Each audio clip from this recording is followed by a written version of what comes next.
Welcome to Audible Insights, brought to you by the Insights Association and hosted by David Paul, founder of Dialsmith and Lillian Labs.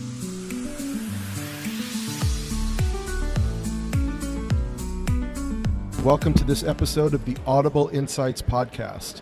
We're coming to you live from the Insights Association's Corporate Researchers Conference in Orlando. And for this episode, I am joined by Adrian Amrine, lead qualitative researcher at Grubhub. Adrian, thanks so much for joining us. Thank you for having me.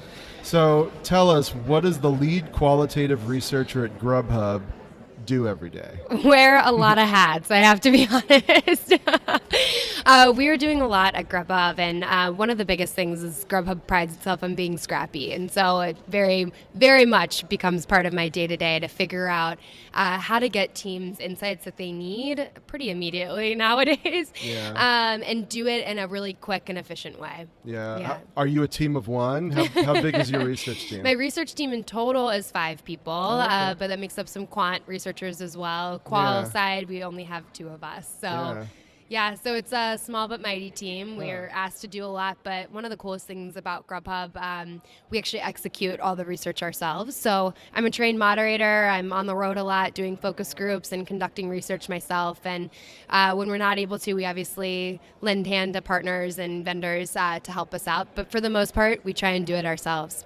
That's pretty cool for, I guess, a relatively small emerging organization and industry to make the investment to have that. Yes, absolutely. It's been a powerful tool for us. Yeah.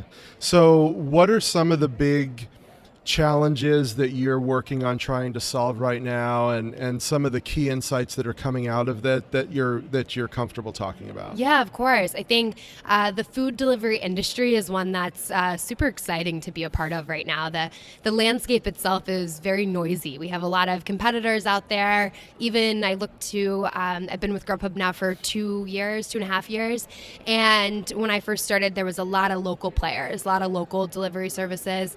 And so it was really cluttered in the marketplace. I could go to Texas and they used completely different services than when I went to Orlando, Florida, and they had some of their own. And now, even a year later, we're seeing the big emerging players kind of come to the top. And so we have some big competitors that we're up against, and a lot of the times consumers are having difficulty kind of understanding, hey, why choose Grubhub over these other options that I have? And so some of the most interesting work that I've been doing lately is figuring out how to build loyalty for our brand when there is a lot of other services out there. Yeah.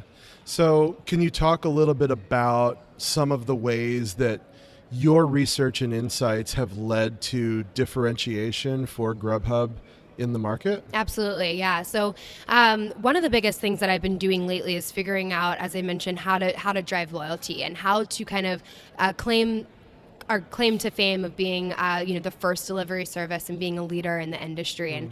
And if that matters to people, and what does matter to people, what do people want to hear about when they're ordering from Grubhub or ordering food delivery in general. And research has led us to kind of a place to understand we need to figure out how to differentiate ourselves from our competitors, but how do we do that? And so most recently in some of the focus groups I've been running and qualitative research that we've been doing, we've found some ways to figure out how to make us different. And one of the biggest things that's come out of that is our partnership with No Kid Hungry and creating this social good out of something like ordering delivery. And how our customers are doing that is by donating the change. So we have a roundup feature in our product that goes to our exclusive partner, No Kid Hungry. And Grubhub is on a mission to end childhood hunger by 2022.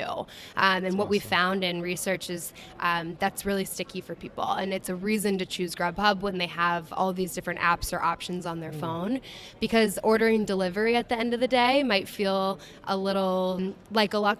But when you're able to feel like you're helping towards a greater cause, it created a huge connection with our brand. Yeah, and so how has your customer base responded to that? Have they been taking to it? Has it been successful? Yeah, it's been hugely successful. Grubhub has already been able to donate $7 million to No Kid. All from rounded up change? All from rounding up change, which is pretty incredible. And this has only been available to our customers for the past year. And so as we've kind of proved out that one, our diners are interested in this and they're wanting to donate, and two, the impact that it has for our brand and our business, we're looking down a path for early next year to try and end childhood hunger, as I had mentioned, and really focusing on this partnership and how Grubhub is able to do more good for the world. So being a dedicated qualitative researcher as you are, but you also, of course, have quantitative researchers on your team, and there's always ongoing debate in our industry, qual versus quant, which is better, and our focus group's still valuable, and I deal with that in my work. I hear it all the time. We do a ton of qual. So I'm curious, in the work that you do, what is it about qualitative research that you find so valuable and I guess indispensable to your work in getting the insights that you need to drive growth and change within Grubhub? I think it's really the power of hearing from your customers directly. So whether that be in a focus group setting or if it's online qual, what's really been impactful for Grubhub and our internal stakeholders is to hear them and hear their passion behind something. And that alone has been something that we've been able to use. Something someone has said has created brainstorms internally and has had created new product features within Grubhub. We recently launched a new product feature called Perks. That was an idea that sparked out of a focus group. And it's been amazing to see how these, I like to call them little nuggets of insights when you're doing qualitative research, has created something that's been hugely impactful for our business. And so how do you go about relaying these insights internally to disseminate them, socialize them, and ensure that the most powerful ones take root, but then get executed to match the spirit of what was originally intended? How does your role extend to that? Yeah, it's an ever learning and changing process, to be honest with you. You kind of have to be super flexible in understanding how the team would like to hear about the insights that you just learned. Not everyone is able to sit through the reasons why you conducted research a certain way, or as we've heard a lot throughout this conference, the 60-page PowerPoint deck. And especially at a company like Grubhub, that's pretty much not heard of. So I've had to get really creative on how I deliver insights. And so if that is through email, or we have an internal communication channel called Slack, I have figured out ways to create channels that are dedicated to insights and people that are interested in hearing the little nuggets that I hear on the road or on different projects, and making sure that the team is kind of in constant communication. And figuring out new and creative ways to do that is something I'm kind of ever learning.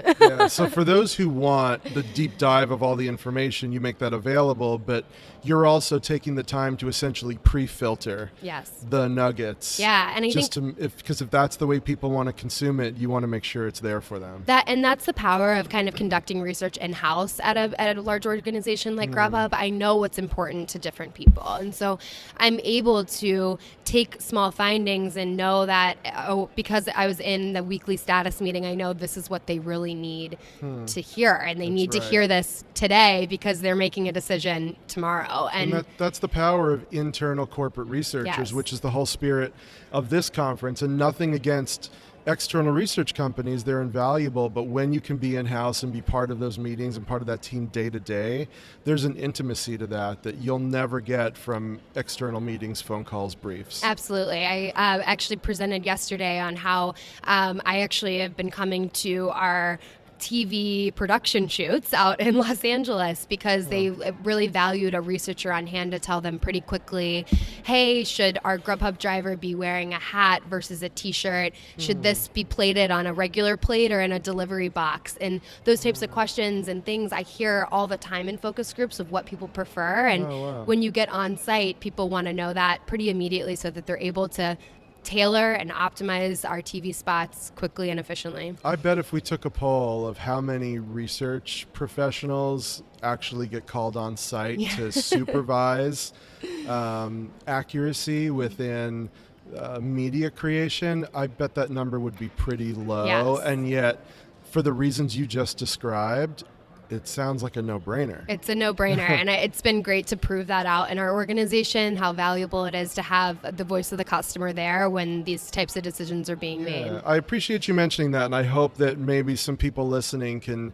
try to pilot that or experiment with that within their organization and see how that goes. Yeah. Okay, well, that's awesome. Well, Adrian, thank you so much for joining us and sharing some of your secret sauce behind the scenes. Your work is interesting, and you work in a kind of cool emerging industry with a leader in that industry. Yes. So thank you. Thanks for sharing that. We really Thank you appreciate so much it. for having me. It's been so fun. Thanks so much for listening. You can find all our episodes by searching Audible Insights on iTunes, Stitcher, or Google Play, and by visiting insightsassociation.org/audible. Thanks again, and we'll catch you next time.